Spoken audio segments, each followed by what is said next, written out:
The crossing of the Yamuna is often remembered as a struggle against a violent storm, but ancient accounts describe a targeted, supernatural ambush.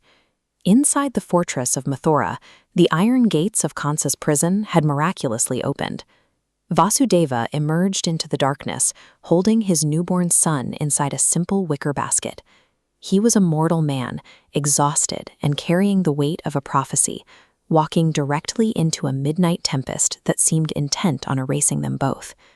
The visible cyclone functioned as a mask, drawing the eye upward, while a far more calculated threat waited in the black currents below. Vedic tradition identifies the Yamuna as the sister of Yama, the god of death.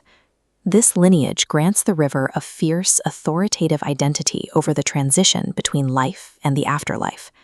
Under Kansa's reign, this natural power had been corrupted. His influence reached into the riverbed, awakening hostile aquatic entities and dormant water demons to serve his will. These entities were positioned in the deep currents, waiting for the specific vibration of the divine child to enter the water so they could pull the basket into the depths.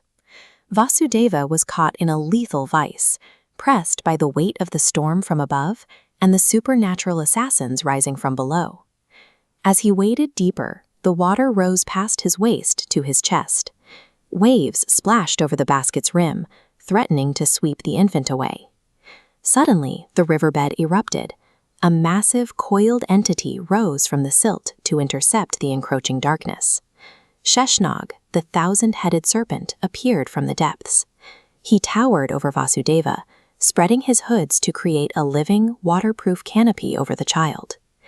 This ancient carving depicts Vishnu resting upon the coils of this very serpent. In the storm, Sheshnag was simply reclaiming his role as eternal guardian. Radiant gems in the serpent's hoods ignited, casting piercing light through the rain. This brilliance overwhelmed the water demons, forcing them to retreat into the mud. When Vasudeva's physical strength reached its limit, the divine will manifested a shield that the elements could not penetrate. Even with the rain blocked, the river continued to swell. The water climbed past Vasudeva's shoulders, eventually reaching his chin.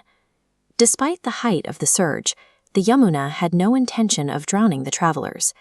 The river was seeking Charanamrit, the state of consecration water attains when it touches the feet of the divine.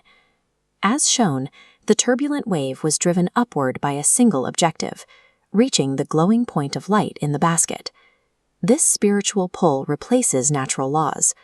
Upon contact, the violent energy is neutralized into a stable, illuminated path. The flood was an of nature straining for its own liberation, using the surge to bridge the distance between itself and its creator. Perceiving the river's desperate reach, the child moved. He extended a foot over the edge of the wicker basket, lowering it toward the black surface.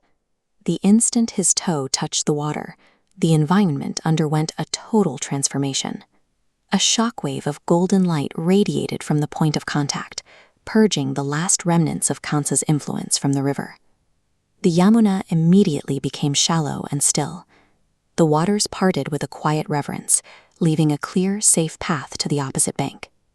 This presence pacified the chaos, proving that the most terrifying darkness cannot hold its form when met by the light of truth. Vasudeva stepped onto the dry riverbed and carried the child into Gokul, completing a journey that should have been impossible by every law of nature. This story endures because it speaks to the moments when the water reaches our own necks, when the storms of life seem calculated to destroy us. As this serene carving suggests, the resolution doesn't always come from the storm stopping, but from a change in the nature of the obstacles themselves. By holding to faith, a lethal flood is transformed into a crossing. If you have ever felt a path open where there was none before, type Jai Shri Krishna in the comments. Subscribe to The Explainer to continue uncovering the profound lessons hidden within our ancient epics. We'll see you in the next story.